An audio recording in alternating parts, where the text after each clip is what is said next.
Meditar na palavra em Lucas capítulo 10.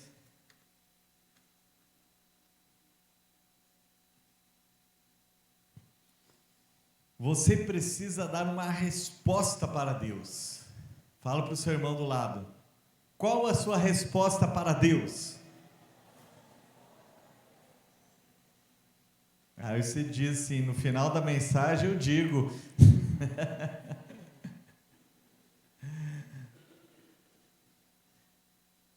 Lucas capítulo 10, do 1 até o 12 e depois do 18 ao 20.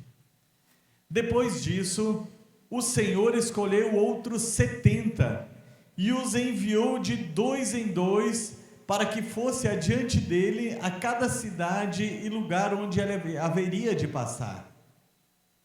E lhes disse: a seara é grande, mas os trabalhadores são poucos. Por isso, peçam ao Senhor da seara que mande trabalhadores para a sua seara. Vão, eis que eu os envio como cordeiros para o meio de lobos. Não levem bolsa, nem sacola, nem sandálias, e não saúdem ninguém pelo caminho. Ao entrarem numa casa, digam primeiro: paz seja nesta casa. Se houver ali uma pessoa que ama a paz, sobre ela repousará a paz de vocês. E se não houver, a paz voltará sobre vocês. Fiquem na mesma casa, comendo e bebendo do que eles tiverem, porque o trabalhador é digno do seu salário. Não fiquem mudando de casa em casa. Quando entrarem numa cidade e ali forem bem recebidos, comam de tudo que lhes for oferecido. Curem os doentes que nela houver e digam ao povo dali: o reino de Deus se aproximou de vocês.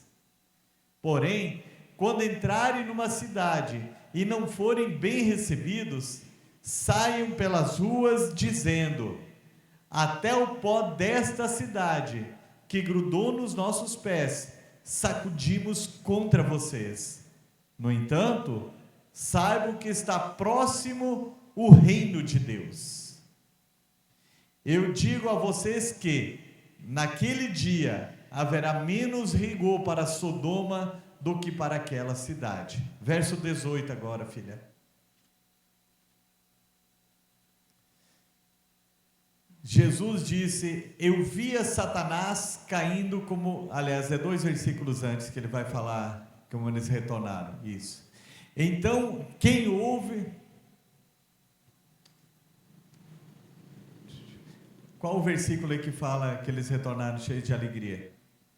Perdão, irmãos, eu digitei errado aqui. 17, então, pronto. Então os 70 voltaram cheios de alegria, dizendo: Senhor, em seu nome, os próprios demônios se submetem a nós. Jesus lhes disse: eu via Satanás caindo do céu como um relâmpago.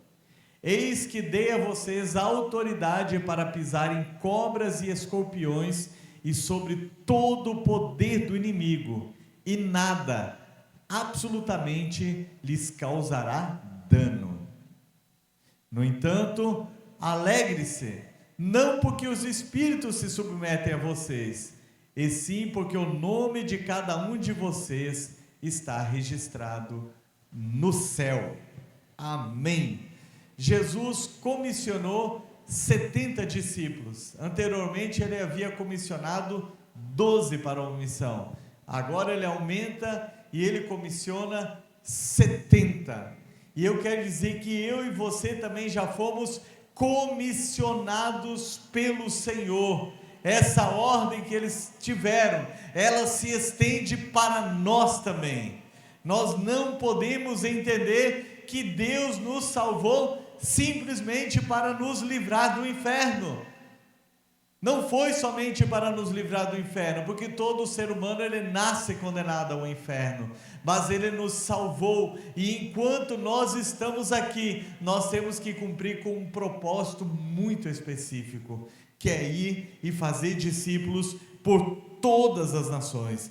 Nós temos essa missão para cumprir. Ele deu ali para aqueles discípulos, mas ela é até nós. Em Mateus 28:19 ele diz: ide por todo mundo e fazei discípulos de todas as nações. É um imperativo de Jesus, não é uma escolha que eu devo fazer, mas é uma ordem que eu preciso obedecer. Eu tenho uma missão, você tem uma missão. Como eu falei, não é só para nos livrar do inferno. Enquanto nós estamos aqui, nós devemos levar pessoas ao Senhor. Nós temos que entender esse chamado.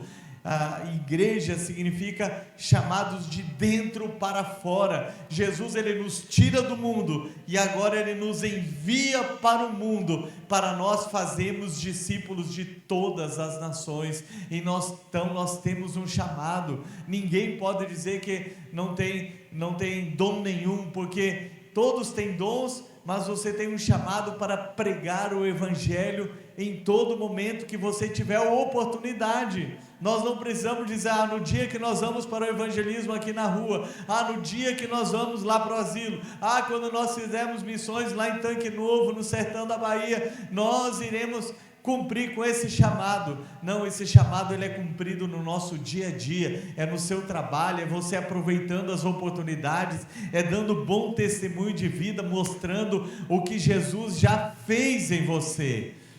Em Atos 1:8, Jesus diz: vocês serão minhas testemunhas. O que uma testemunha faz? Ela relata o que ela viu, o que ela presenciou. E o que nós devemos relatar? O que nós presenciamos em nós? A mudança que ocorreu dentro de cada um. O pouco conhecimento da Bíblia, você diz: eu não conheço quase nada. Não é uma desculpa. Eu gosto sempre de lembrar daquele ex-endemoniado lá de Gadara. Quanto tempo ele teve para conhecer Jesus? Da hora que ele foi liberto dos 6.000 demônios até a hora que Jesus comissionou ele. Nós não sabemos, talvez 1 hora, 1h30, que foi o tempo dos cuidadores de porcos ir até a cidade e o povo chegar até lá e dizer para Jesus ir embora. Não sabemos quanto tempo demorou, mas não foi muito. Só que Jesus deu uma ordem para ele e ele fez além. O que Jesus falou para ele quando ele queria ir junto com Jesus? Jesus diz: não, volta para sua casa, para os teus, e conta como Deus teve misericórdia de ti e o que ele fez por você. E a Bíblia diz que ele foi só na casa dele? Não, a Bíblia diz que ele percorreu 10 cidades, anunciando o que Jesus tinha feito na vida dele, o que Jesus fez na sua vida. Se ele não fez nada em você, se você não percebeu nenhuma mudança, você precisa nascer de novo. Você tem que clamar a Deus, diz: Senhor, eu quero ter um encontro contigo, eu não estou vendo nenhuma mudança, não aconteceu nada de diferente em mim, eu só entrei na igreja e eu continuo com a minha vida do jeito que estava. Então você precisa nascer de novo. Mas quem nasceu de novo, ele precisa testemunhar do que Deus fez na vida dele, mostrar: Deus fez isso em mim, Deus transformou a minha vida, Deus curou a minha alma, Deus curou meu físico, eu estava perdido, Ele me achou e Ele me salvou. Mas não é somente testemunhar, nós devemos nos envolver em todos os trabalhos que sejam úteis para o reino de Deus. A Bíblia vai nos dizer lá em 1 Pedro 4:10, sirvam uns aos outros como bons despenseiros de Deus, cada um com o seu dom, contribua com o seu dom como bons despenseiros. O que é o despenseiro? Bons mordomos. Então Deus te deu dons, Deus te deu talentos, você será cobrado desses talentos. A parábola dos talentos mostra isso: a um deu 5, a outro deu 2, então cada um conforme a sua capacitação, mas aquele que escondeu, que teve medo, a Bíblia diz que ele foi lançado nas trevas, onde é choro e ranger de dentes. Não é no céu, gente, não é no céu, é algo que nós temos que refletir. Você não se dispõe para nada no serviço da igreja, nas coisas do reino de Deus, você precisa refletir, rever os seus conceitos. Você tem uma missão, você tem que dar uma resposta para Deus. Por isso que eu falei, qual é a resposta sua para Deus? Ele nos chama para dar uma resposta. Ministério de homens, a gente coloca uma escala da coisa mais simples que é servir aqui, ninguém preenche. Eu dei um comando hoje nos meus 12, chegar mais cedo, alguns chegaram. Aonde está o compromisso? Com Deus em primeiro lugar? E nós servimos a Deus, servindo pessoas. Temos que servir pessoas, aí nós serviremos a Deus. Qual que é o local da nossa missão do evangelismo, de pregar a palavra? Parece uma missão suicida. Veja o versículo 3 diz: eis que eu os envio como cordeiros para o meio de lobos. Gente, mas que ordem é essa que Jesus deu para nós? Quem é ovelha, quem é cordeiro aqui do Senhor? E ele disse: eu envio vocês como ovelhas, como cordeiro no meio de... É o cordeiro que come o lobo come o cordeiro? Quem está na cadeia alimentar aí? O lobo, né? Parece uma missão suicida que Jesus deu para nós, gente. Que negócio é esse? Mas sabe por que nós podemos andar no meio dos lobos e não sermos devorados pelos lobos? Porque nós temos a promessa de que Ele está conosco todos os dias, até a consumação dos séculos. Aleluia! Agora imagina essa cena aqui. Olhe para mim, imagina um cordeiro aqui. Já sou branquinho aqui, né? Já tem pelo, né, gente? Então não é difícil de usar a imaginação. Agora imagina aqui, ó, cercado de lobos. Mas os lobos não estão assim para devorar. Eles estão assim, ó. Sabe por quê? Porque imagina quem está aqui do meu lado, é aquele que está com você todos os dias, até a consumação dos séculos. O Senhor está conosco, aleluia! Por isso nós não precisamos temer. Nós podemos, muitas vezes temos medo de abrir a nossa boca para falar de Jesus para as pessoas. O que vão pensar? Será que vão me agredir? Meus irmãos, quem precisa ter mais receio é quem vive em lugares hostis ao Evangelho, como muitos dos nossos irmãos estão sendo mortos diariamente em países como Coreia do Norte e outros lugares por aí no mundo afora. Mas quais os perigos que nos envolvem, se nós temos a promessa de que Ele está conosco todos os dias até a consumação dos séculos? A missão, ela deve ser de total dependência do Senhor. Quando ele disse ali do versículo 4 até o 8, não levem bolsa, não levem dinheiro, não levem uma muda de roupa extra, vocês vão depender 100% de mim. Eu vou colocar casas diante de vocês, pessoas que vão acolher, vai acontecer tudo isso. Essa é uma orientação para nós sobre a dependência. Não significa que o tempo todo nós vamos sair, eu vou sair evangelizar, não vale nem trocado para comprar uma água. Não é isso, não é isso que Jesus quer dizer. Para eles foi algo novo e que eles deveriam experimentar a total dependência do Senhor. E nós também devemos depender totalmente de Deus. Sabe por quê? Porque não somos nós que convencemos as pessoas, é o Espírito Santo. Da nossa parte, nós temos que cumprir a palavra dele, levar o Evangelho, demonstrar o amor de forma prática. E quem convence o homem do pecado, da justiça e do juízo é o Senhor. Ele quer nos direcionar. Eu gosto de citar, vocês não estão carecas de ouvir, mas estão mais edificados de ouvir. Abre bem a tua boca e eu a encherei. Quantos e quantos testemunhos nós temos no nosso dia a dia, de como nós somos instrumentos de Deus na vida das pessoas. uma palavra que a gente ora e vai levar, e depois vê o resultado de pessoas transformadas, pessoas se reconciliando com seus familiares. Pouco tempo atrás, uma meditação que eu tinha dado aqui no devocional nosso, eu levei também para eles, e eu falei: hoje que Deus quer que você se reconcilie com alguém, não é amanhã, é hoje. Deus, a palavra de ordem eu deixei bem claro, enfatizei, no devocional eu não tinha falado isso, mas na hora eu falei, uma pessoa que talvez você não fale há muito tempo, algo nesse sentido, hoje é o momento, é hoje, Deus está dando esse comando que é hoje, o dia de você ligar, ir ao encontro, fazer algo.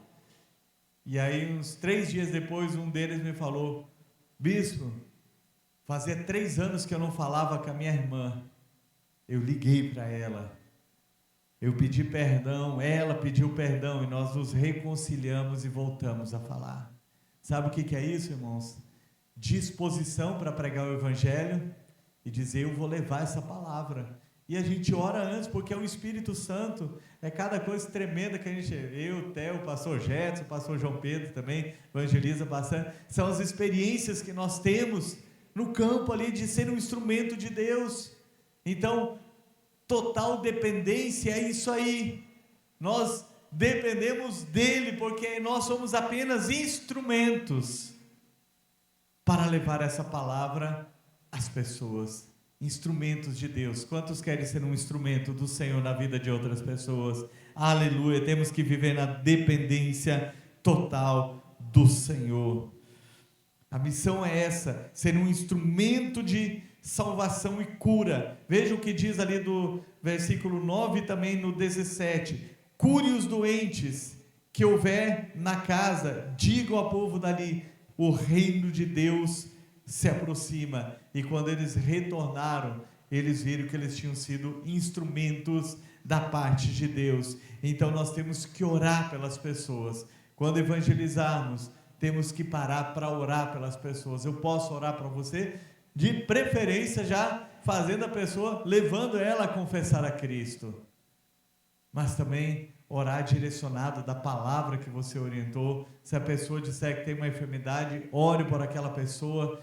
Você será um instrumento de cura para o Senhor, na vida para as pessoas por meio do Senhor. Aleluia! A missão, ela exige uma resposta. Veja no versículo 17: então os 70 voltaram cheios de alegria. Por que eles voltaram? Porque eles Será que das 35 duplas, alguma ficou para trás, não cumpriu? Não diz o texto. Então, todos eles obedeceram ao Senhor. Agora imagina se nós dividimos 35 duplas aqui e saímos para evangelizar, o que vai acontecer na vida das pessoas? Isso não precisa ser uma vez, de vez em quando. Nós podemos fazer todos os dias, testemunhar do amor de Cristo para as pessoas. Para quem ouve essa mensagem, quando entrarem numa cidade, a resposta, melhor dizendo, é para quem ouve e para quem leva a palavra de Deus. Aqui diz o texto: quando vocês entrarem numa cidade e forem bem recebidos, significa que é a resposta de quem quis o Evangelho. Então, se você hoje está ouvindo o Evangelho e você ainda não tomou a decisão de seguir Jesus, o Senhor está te dando essa oportunidade nessa noite, receber o Evangelho e ter uma vida transformada. E a resposta sua: quem vai levar essa palavra? Quem levará esse Evangelho? Eu quero